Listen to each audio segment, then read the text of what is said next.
We're obviously here to talk about the launch of your new book, which is coming out next month. But before we do that, can you talk us through how you got to where you are today? Because I believe it's not been an easy journey to get to where you are. It's been up and down, obviously, ever since I was a kid, really. Finding out that I'm a sufferer of Turner syndrome at birth, obviously, a lot of people expected me to take a completely different path. At the time, it was thought that I wouldn't go to a mainstream school and I would have learning difficulties. But obviously, my parents persevered, I persevered, and I got through school with quite high marks and obviously went on to study at university. Obviously, as well, I was in a car accident when I was 12, which had involved resuscitation, and I was quite ill, and I was in hospital for quite a long time. I think it was 6 weeks I was in there, so I had to fight through that as well. But writing's the one thing that's always kept me going. It's something that I've always had to focus on, so it's kept me on the path that I'm on just now. For people who don't know, what is Turner syndrome and what was it like getting that diagnosis? Turner syndrome is a genetic disorder which means that one of the sex chromosomes are missing. It only occurs in females, but when I first found out, at the time, the way I was brought up, it didn't seem like anything different, that I was any different. As I says, it's just like having a birthmark, it's just a part of who you are.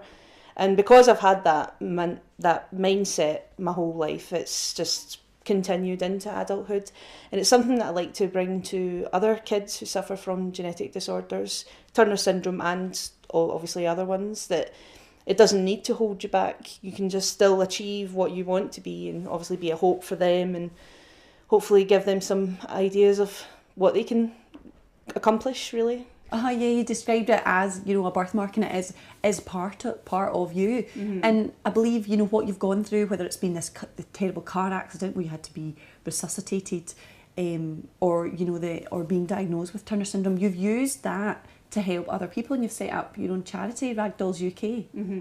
Ragdolls UK is a charity that I set up for children and young adults suffering from genetic disorders.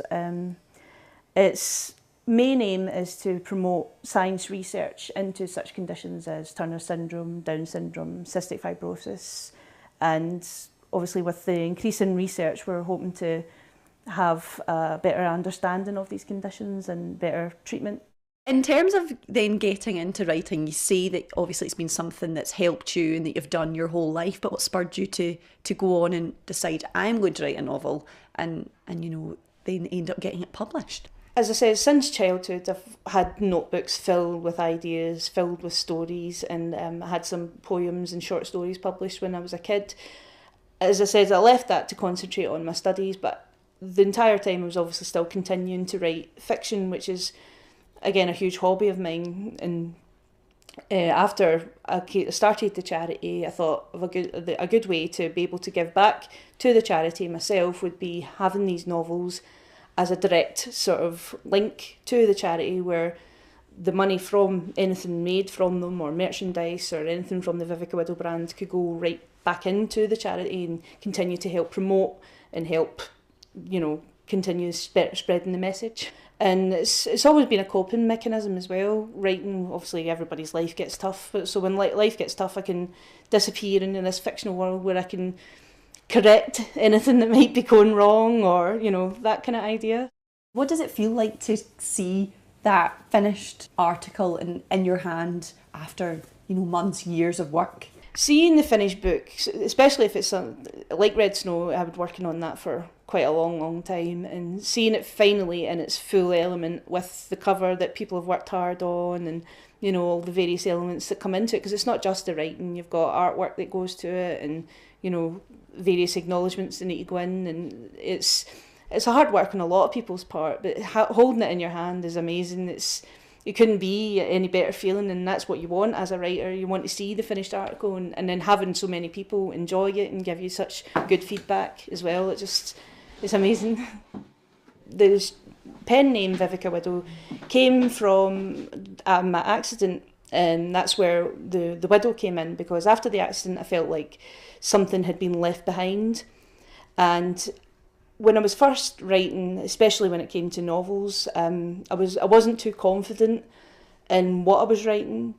So I used the pen name Vivica Widow as a means to sort of distance myself from the Tracy, the doctor, the scientist, and become someone new, because Vivica she's like a kind of alter ego that I take on when I'm writing, because she would write things that, you know, Tracy wouldn't necessarily write, and she's more confident, more, you know, outspoken, that kind of way. It's a lot of things in her is what I aspire to be, so it's always helpful to take on that new persona. I would love nothing more than to be an inspiration for kids or even adults that suffer from genetic disorders, who have maybe been told what I was told at a younger age, that, you know, you might want to, you know, consider not going to mainstream school and that kind of thing. You're going to struggle here, there, and everywhere. My whole thing is I would like to teach them that you can do whatever you want. Just try. If you don't succeed, then that's fair enough, but at least you've tried then. You know, it's all about being an inspiration, hopefully.